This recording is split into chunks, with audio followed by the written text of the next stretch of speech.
Listen to me now. Do you recognize me?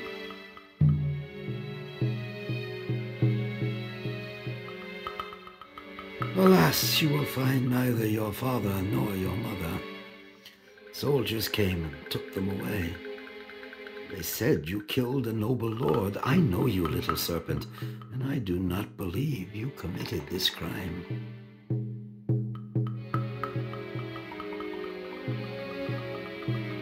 Go back home and take everything you can with you. If there are still some cocoa beans left, the ones we use for money, take them too. Come and see me as soon as you can. Your life and the lives of your loved ones are at stake.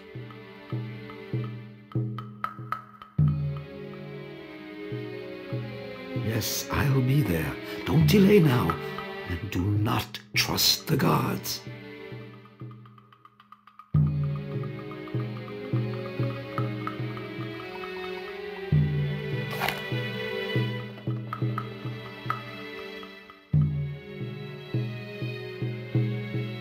Cocoa beans.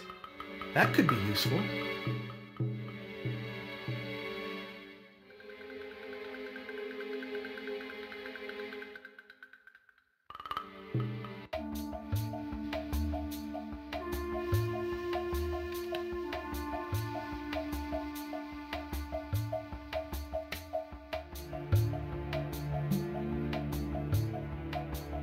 You've come to see me.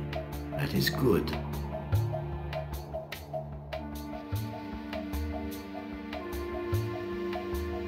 Alas, I told you. Your parents have been carried off. Men with weapons came and took them. It is said they pronounced evil omens, and that they were sorcerers.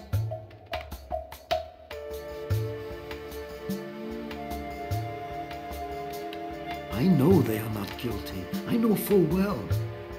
But all this seems to be your fault.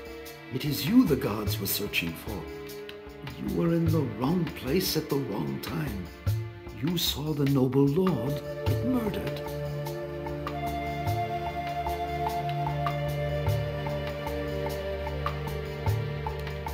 Nothing. That is the way life is sometimes. Do you know that a strange evil is afflicting our city? This evil is killing many of us. The man you saw in my house is dying of this evil. But what can we do about it if it is the will of the gods? The disease is killing more and more of us every day, and no one knows how to cure it. It is our destiny. Such is your destiny, and you cannot change it.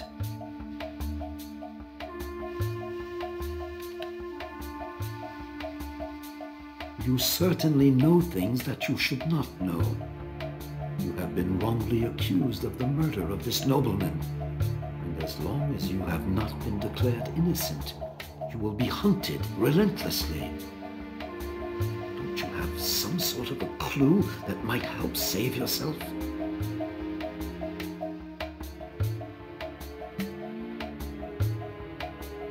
These are two good clues. I'm afraid you have no other choice but to prove your innocence all by yourself. It's the only way you have of saving yourself and your parents. Go and see the poet Platley. Speak to him, but don't trust anybody else. As for your parents, I will try to find out where they have been imprisoned. I know that your heart and your soul are pure. I will help you in your quest as much as I can. Go and follow your destiny.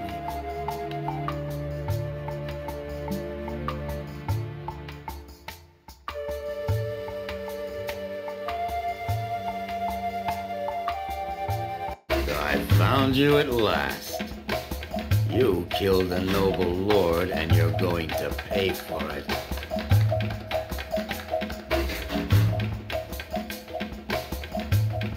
Maybe, but no one will believe you. I put your parents in prison to make you surrender, but I don't think that will be necessary any longer. Because Because if it's true that I killed this lord, I can kill you too.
What do you want, young man? You can always ask. Isn't he a poet?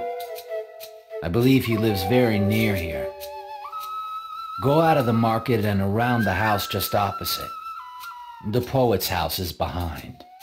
What else can I do for you? Do you want anything else? Come back when you want.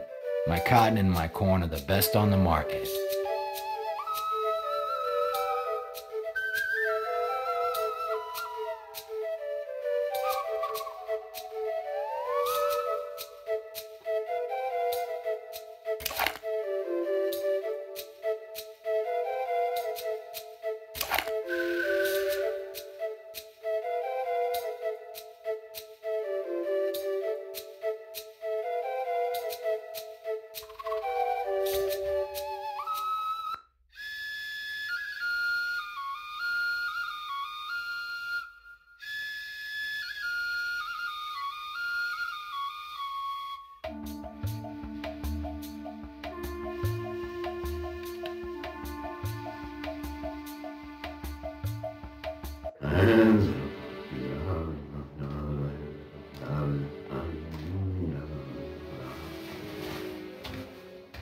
If you've come to see the poet Clackley, you've come too late.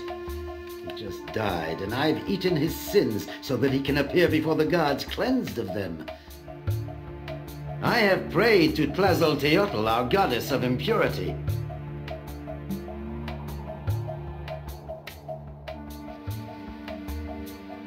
I am a filth-eating priest. I am paid to eat the sins of those who are about to go to the place of the dead and to keep silent about it forever. I cannot tell you anything he told me. It was his servant who came to find me in the temple, and he has disappeared. Are you a friend of the poet? Are you going to pay me the 5 cocoa beans I am owed? If you are one of his friends, I can tell you that this man did not die of the strange evil that is afflicting our city. He was murdered. I must also give you this. It's a jewel he gave me before dying. You must take it. I have no right to keep it. Let me speak to our goddess of impurity again. I've told you everything.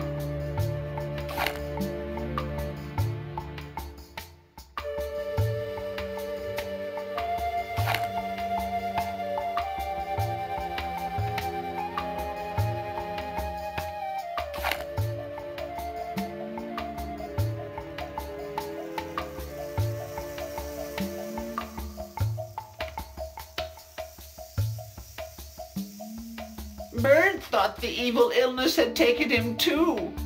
Bird didn't have the time to go and get the turquoise he asked me for. The soldiers came and Bird hid away. When they left, my master was still alive. Bird ran to fetch the filth-eating priest. Bird has told you everything he knows.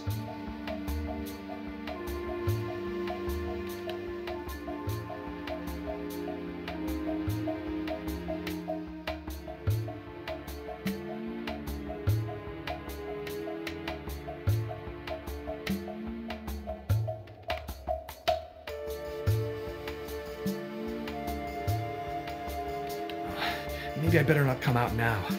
I have to find a way of getting out of here.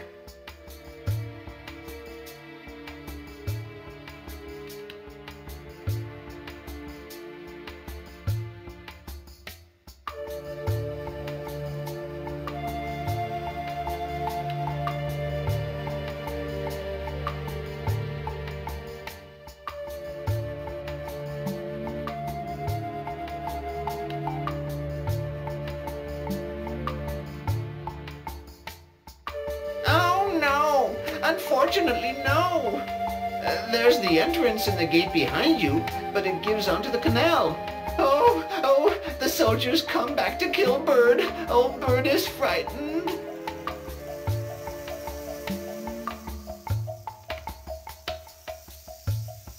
No, Bird knows nothing, except that the man who killed my master was an Otomi warrior.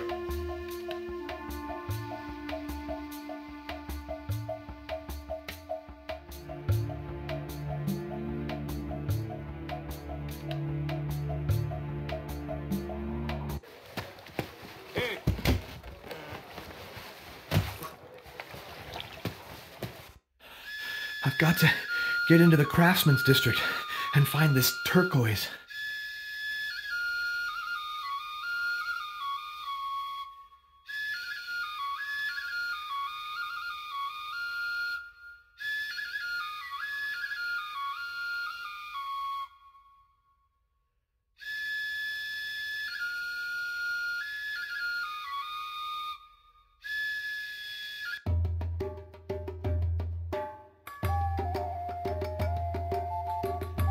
I kiss the earth before you.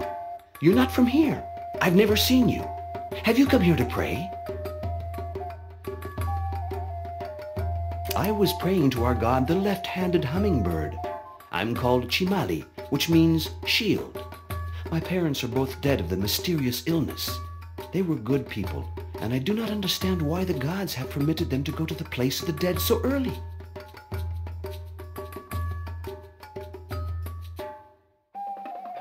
It is said that the gods are angry with our emperor Moctezuma. But if men are at the root of so much pain, tell me more. For I will be at your side by the serpent of fire.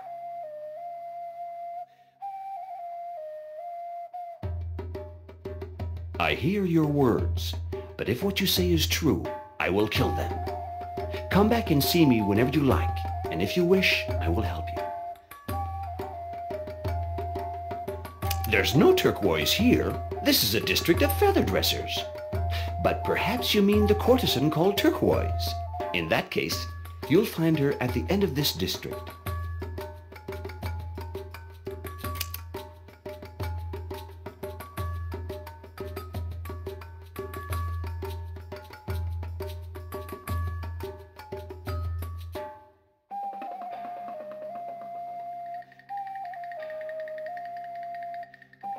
I am. What do you want from me, young hunter?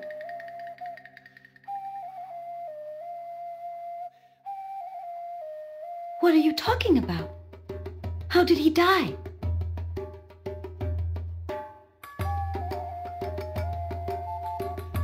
If what you say is true, prove it to me.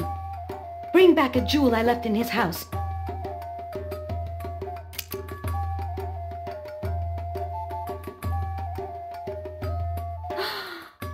That's the jewel I left in his house. And if Tlotli were alive, he wouldn't have given it to you. So you are telling the truth. I knew my poet friend was in danger, but he never wanted to tell me why.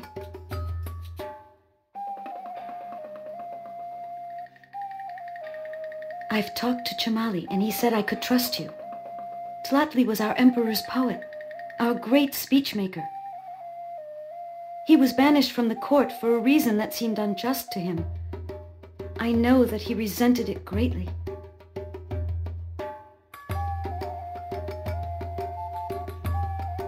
By our God, the Prince of Flowers, no, I don't think so. How could it?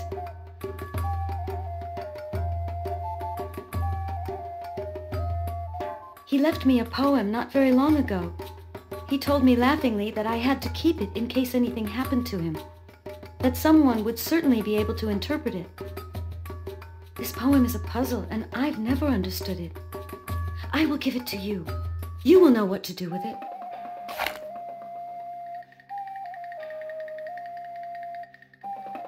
I also know that he was preparing to leave our city.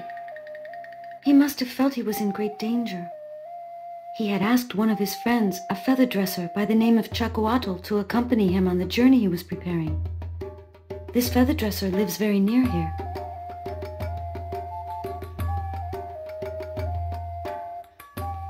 You will go and see him tomorrow, for the earth has already begun to swallow the sun. Night is falling, and I know that Chacoatl is not there today.